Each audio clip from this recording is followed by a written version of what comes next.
Welcome back, everybody. This is Eric here with Iraq Veteran 8888. All right, we're going to be doing a little bit of a revisit on a Twitter poll that I took some months back, and I think that the results might be pretty interesting. I've actually got a couple of polls to share with you. This should be fun, and look, like right now tensions are pretty high in our country, and it's always interesting to hop on Twitter and submit a poll and just see how many people respond. Well, these polls got almost 100,000 responses in terms of people voting on these polls. So that's a pretty decent turnout. So I want to kind of share some of these results and drive the conversation about where you think this is going and the way you think it looks. And I'm going to give some of my opinions on this as well as we move forward. Before we get started, I would like to thank our friends at SDI for supporting today's video. If you're looking for a career in gunsmithing, they are your go-to people. They are an awesome group of folks, great distance learning programs. If you want to learn how to fly drones, you want to learn gunsmithing, stuff on the business side, they've got a ton of great programs. Check them out, Sonoran Desert Institute, and tell them that Eric sent you. Check out the link down below. Great school, by the way. And a big thanks to them for supporting our efforts here yet again. We're going to break into this. So back in April, I shared a poll, and the video did really well. So I thought that, revisiting this would probably be a cool idea, something to check out. Back in April, I asked the question on Twitter. I said, do you think the United States military would fire on their own people if ordered to? 70.5% of respondents said yes, while 29.5% of the respondents said no. Well, here on August 21st, just a week ago here or so, I asked the same exact question a second time. Do you think the United States military would fire on their own people if ordered to? Let's see. So 60.1% of respondents said yes, with 20% saying, 26.6% saying no.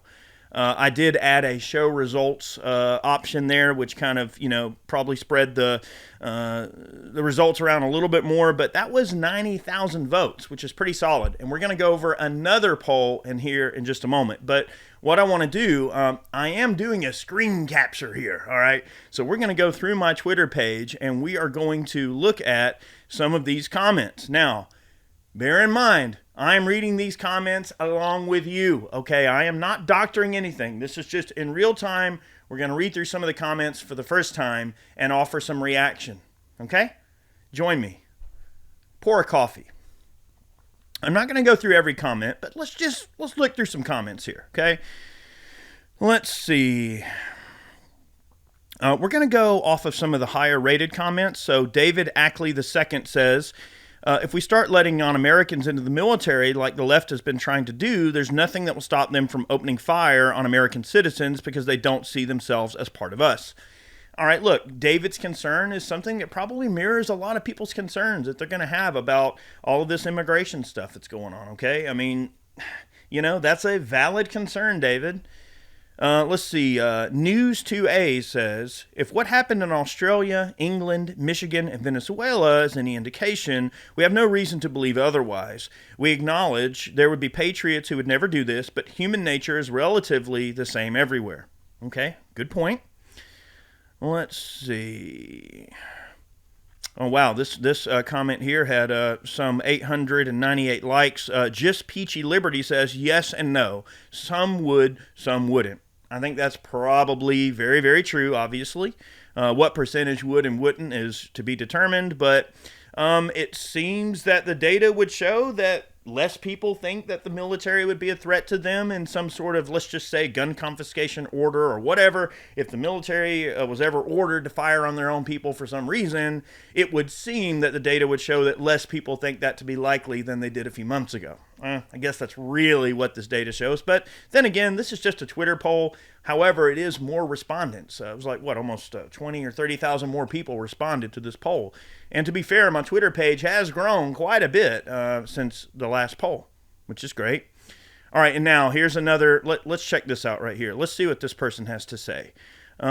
This lady, Carrie, says yes, and some admitted it. All right, so here is a comment linking to Travis here. Travis for Trump says that a woke soldier says that she'll shoot Americans who disobey her if martial law is declared. She must not realize how many of us are veterans and have the same training and won't be on her side. Let's listen to what she has to say. It's pointed at you. Understand that if active duty military actually get deployed within the United States, that weapon is not just pointed at other people, other countries. It's pointed at you. If you do not get in your house when I tell you to, you become the enemy. Martial law. Okay, so she's discussing martial law, and she's saying if you don't do what the military tells you to, then you're going to have a weapon pointed at you, and basically she's expressing her willingness to carry out force against you if you don't do what they say. Certainly a scary admission, and I know that video has definitely been shown around quite a lot all over the internet and everything like that. I know that's a viral video that many people have seen. Whether or not that is a indication of how the greater military feels at this time, who knows? That's how she feels. Is that how everyone feels? I guess that's to be determined. However, take that with a grain of salt, but that's right from the horse's mouth from someone in the military, or maybe was in the military. I don't know if they are anymore. But anyway, there's something. All right, so here we've got, let's see, RG Protato says that the sad reality is the majority of people taking that oath today have no idea what they're taking an oath to defend. They follow orders without question and think their allegiance is to the government, not their constitution, because they think it's one and the same. It's a very good point. It's very true. Your allegiance is to the Constitution and to the people, not to the greater government. And that seems to be a point of contention amongst many people that take the oath. Who are they really, swearing their allegiance to in this situation? So that's a very good point there. Gosano says, yes, it always happens every single time. Do not give up your guns. I come from a country that it did happen in, and it's still happening. Just out of curiosity, I'm going to click his profile. Hopefully there's nothing bad in this profile. I have not went through these comments, y'all, but let's just see where he's from. Let's see if it says where he's from. Okay, born, raised, and exiled from communist Cuba. So there you go. There you go. I mean, that's pretty telling right there, boys and girls, okay? So someone from Cuba is telling you not to give up your guns. I think that's pretty good freaking advice, if you ask me. Now, there are so many comments on this post. I can't possibly go through all of them, but I wanted to kind of get you in the mindset of these are where some of your fellow people are at, okay? I'm trying to find some comments that are, let's just say, maybe in disagreement with our type of mindset. Let's see here. Gorm the Young says, this is why they're going to push for illegal aliens to earn citizenship through military service. They'll have dramatically less reprehension in acting violence on U.S. citizens. Decent point. Decent point. When we look back at the Civil War, for instance, there were many Irish people who, right off the boat, were pressed into service. They said, "Hey, we'll put you right into citizenship on the fast track if you serve in the military. Hey, join the federal army right now." And what did they do? They joined the Union and went to go fight in the Civil War. Right, many of them right off the boat. So, who knows if that's their overall mindset? I guess that's to be determined. Here, Mangus X says, the current military is not the military I knew. I don't trust the kids. They are tainted with Bolshevism and soy. Well, it's one way to put it, I suppose. It's definitely true. Mangus, let's see. Bad Wolf 63 says, with the excuse of the vax, they have gotten rid of all the people smart enough and with a spine to recognize and refuse an unlawful order. Now, what remain are the sheep ready to do whatever they're told. Perhaps that's the plan from day one, right? Was to figure out who was loyal to them and who was not. That's a very good, a very good point there, okay? Well, let's see. Jason Hampton says, 11 Bravo V2. I'd like to think not. In actuality, some will and others will go AWOL, refusing to do so. It'll be the same divisions as we already see across the nation. We are a people divided. We would have not have fired on our own, but that was 20 years ago for me. Okay, Jason represents a lot of people who were in the military or are currently in the military. So that is something to think about for sure. Of course, many people saying some would, some wouldn't. Here, John Shepard says, I'd say a good 60% would. So you can see the comments are relatively across the board. However, the one cohesive message that everyone seems to have. Yeah, here's a reference to the Bonus Army. Okay, you guys might not know about the Bonus Army. It was a group of veterans who were not being paid properly what they were owed, and they decided to protest, and there was a shootout. Okay, so there's lots of things like that. You look at the Bonus Army, you look at Wounded Knee, you look at the Trail of Tears, you look at Black Wall Street. There's plenty of firebombing of an entire group of people, right? So there are many situations where our own citizens have been fired on by the federal government. So just keep that in mind. It's happened before. We do have history as a bit of a litmus test. Look at Waco, Ruby Ridge, Bundy Ranch. I mean, there's so many situations where things have been tense, okay? So just keep that in mind. Let's see. Angela the Skeptic says, I'm hoping we have better people in the military than this poll because honestly, it scares me a little. Yeah. Let's see. So you guys get the idea. Let's see. Tom P says, your poll is about 60, 30, 10 when I looked, and that's probably what you're going to get. 60% under certain conditions, yes. 30% no, unless threatened. 10% might fight the orders or take off. But when things are popping off, 95+% would return fire. Yeah, I think that's probably a true statement. So anyway, you guys get the idea. So we're going to move on to another poll that I did, and I think you're going to like this one. Ignore the Batman post. That's kind of a fun little post I made here. I had to search for military here. Okay, now this is my most recent poll. Let's look at these. Let's look at these numbers a little bit. This is pretty interesting. This poll reached 429,000 people, of which we got 92,000 votes. Let's say that the U.S. military did fire on their own civilians. Do you think that the civilian populace in the United States has the ability to fight back and subsequently defeat said military? Interesting. So 65.4% of respondents said yes, 19.6% said no, 15% just wanted to see the results. I don't know if I should put the show results in there. I feel like that kind of skews the data a little bit, but I wanted to show the results because some people don't have an opinion, but they still want to know what the situation is overall. All right, 2.6 thousand comments, which obviously we're not going to go through all of those right now. I'm not going to take up a lot of your time, but let's just look through a few of the comments. And of course, you can follow me on Twitter. Make sure that you follow me, and you can go on there and look through all those comments yourself. You can join in the conversation if you wish. You can join in the conversation here on YouTube. I just wanted to kind of cut this video because the last one was pretty popular. And let me know if you like this format because I could do more of these. Let me know if you like the screen being shown rather than me doing the clippings and stuff. So I figure that's a little quicker for us to just kind of go at it in real time. And you see what I see. That way you know that there's no trickery going on.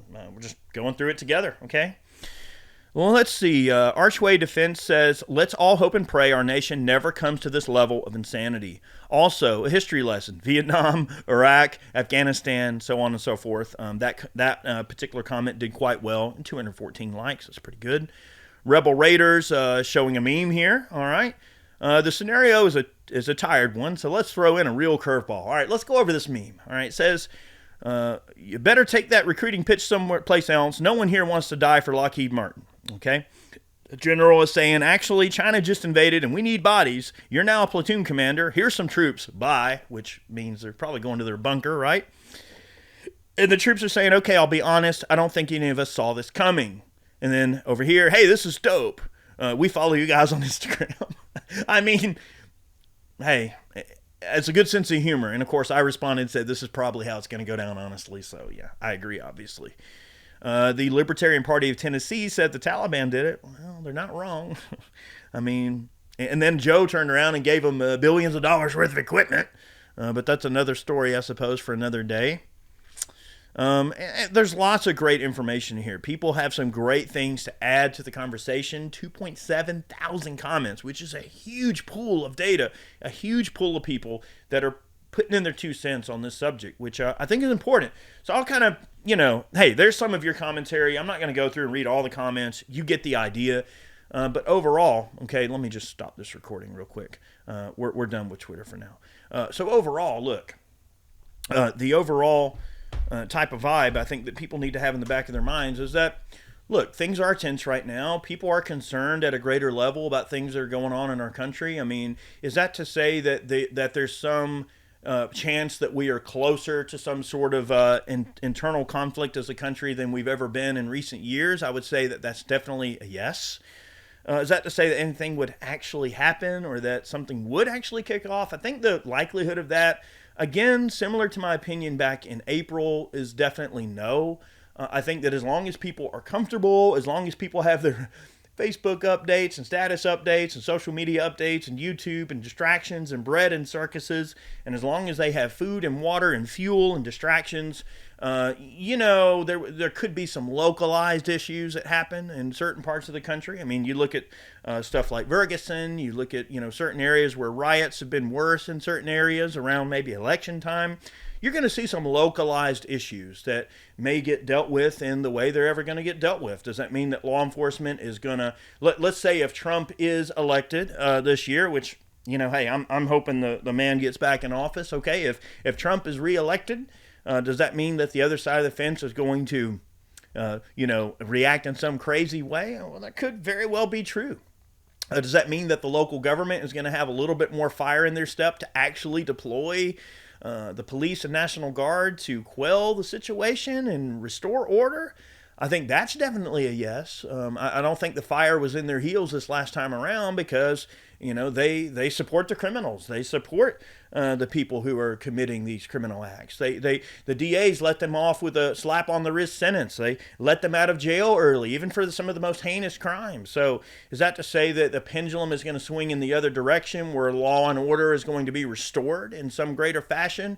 And that would prevent some greater conflict from being a possibility? I think that's definitely a yes, certainly a possibility. Okay. Now let's put the shoe on the other foot. Let's say Kamala wins and people on the right are super pissy about what's going on. Is that to say there couldn't be some localized treachery going on? Who knows?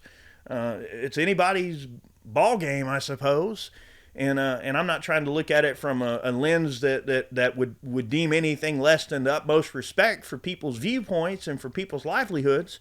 But I think that we can definitely say we certainly don't want things to go, any worse than they already are. I mean, inflation is out of control. The border is out of control.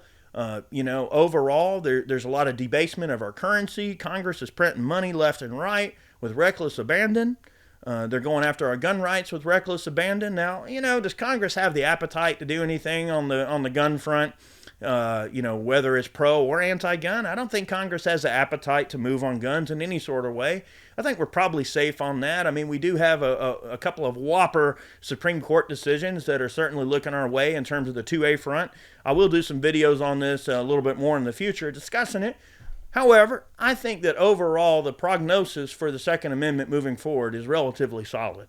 I know that's a lot of people's concerns. Many people are one-issue voters. I am a one-issue voter when it comes to the Second Amendment. I am a zero-compromise Second Amendment guy because that's where the buck stops, y'all. Your ability to say what you want, your ability to protect your rights that are enshrined to you in our Constitution and by God, those rights mean nothing if you don't have a means to protect those rights. And I think that, to me, that's why the Second Amendment, the buck stops there. For me, it's very important. I think that many people on the left tend to not truly respect and understand why many of us are so pro-gun and why we really do love the Second Amendment. I think they have these delusions of grandeur as to what the greater purpose is for Second Amendment advocates, and they think that it's coming from some place of racism or hate or disregard for the rights of others. And I think that's a completely erroneous way to approach the situation. When we simply want everyone to be on an equal playing field and we want everyone's rights to be protected, even the rights of those that we might disagree with. Because at the end of the day, firearms make people equal, right? There are no rich and poor, fat and ugly, skinny and fat, or ugly and pretty, or rich or poor, or whatever, or whatever type of derogatory comparative thing you can come up with. There is no comparison. Firearms make everyone equal. So to get off my grandstand here, I'll just say that, Civil War 2.0 in the context of this video and revisiting the polls and maybe asking another poll, which got a lot of great responses, okay, is that to say that we are any closer than we were 4 months ago? I think the answer is definitely no. I would say that moods have calmed, it would seem. However, I do think that a majority of people do think that if something were to kick off in any way, shape, or form, that the civilians will be able to shrug it off. I do agree with that. I think that the military is certainly outnumbered, probably at least 40-1, if not more. And that's the military. Okay? Out of all the guns that are in private hands in the entire world, I think the United States civilian populace possesses like three-quarters of those guns or something. Is some crazy statistic that I don't have in front of me. But let's just say most of the guns that are in private hands are freaking here. Okay? Millions and millions and millions of guns. Okay? And I think the last time I checked, there's over 225 million gun owners to that effect that own at least one firearm. How many of those people are on the left or right? How many of those people are, rich or poor, or fat or skinny, or healthy or unhealthy? I mean, you put whatever you want in there, whatever comparison. There are many people across many different ways of life and walks of life that choose to arm themselves. And I know I always go back to that, but the truth of the matter is there are more people that are armed and aware of their rights and in tune with their rights than there ever has been. Look at all the states that have constitutional carry now compared to what did 20 years ago, right? We've got a lot more states that have adopted constitutional carry. Look at the Bruen decision. Look at how the appetite for taking 2A cases in the Supreme Court has changed so drastically. We are, definitely on the precipice of some potential change for the Second Amendment community, including even maybe completely abolishing the NFA altogether, right? We saw in the recent Supreme Court decision that the Chevron deference rulemaking body is no more. They can no longer use executive fiat to simply create laws and regulations that carry the weight of death or imprisonment out of thin air without having the blessings of Congress. Does Congress have the appetite to move on gun control? I don't think they do. I don't think you can touch it with a 10-foot pole, either in the pro or anti direction. I think at this point, they're going to let the courts sort it out. They're going to let the Supreme Court sort it out. And they're going to defer it back to Congress. And Congress can choose to act or not. In her recent statement, Kamala Harris said that in the first 100 days of her presidency, that she was going to use executive action to move on guns in some way, what she calls assault weapons. Well, with what clout? I mean, Obama had a pen and a phone. That's very well true. But the Supreme Court just decided that pen and phone don't mean anything. So it's anybody's ball game, y'all. It's important to make sure that you're staying on top of this sort of stuff, but it's also important to just live life. Do your job, focus on your family, focus on skills, focus on building your network of people at a local level, focus on the stuff you see in your everyday life in front of you all the time. So people just tend to forget that you live in a real world that's not the social media, it's not the internet, right? So that's important to remember, that if things were to go haywire, say that this device right here was to stop working overnight, okay? And there was no such thing as the internet anymore. Let's say the internet got turned off and you couldn't access it anymore. What would the real world be in front of you as you see it? For many, it's certainly not the delusions of grandeur we paint when we get on here and showboat on the internet about how things are going to go south and there's going to be a civil war and there's going to be fighting in the streets. Is that really what you believe? No, maybe it is. Maybe people are so far past the Rubicon that they've just decided, screw it. If I'm already on a list, then why not move further up on the list? Maybe that's what they really think. Who knows? But I think in reality, you're going to find that people, when everyone is armed, people are much more reasonable. And I think cooler heads must prevail and ultimately will prevail. And those are my views. Take it or leave it. Anyway, I hope you enjoyed this video. Look, I know it was a little bit longer.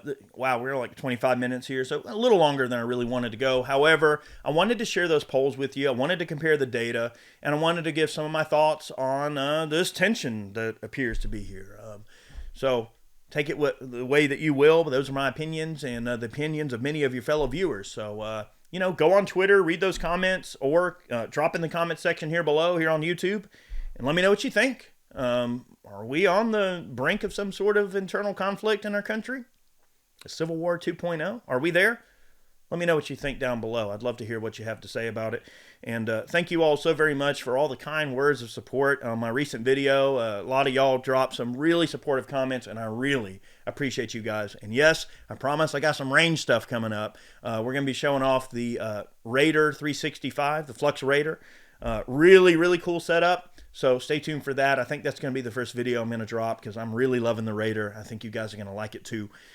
So many more range videos on the way. I've got more of this type of stuff to do as well. So let me know if you like this format. I changed things up a little bit, and let me know what you think. I'd love your feedback. That way I can make sure that the videos I'm making best serve you guys, the viewers. I'm not making these for myself. I'm making them for you guys. So let me know what you think, and blessings to everyone. Many more videos on the way.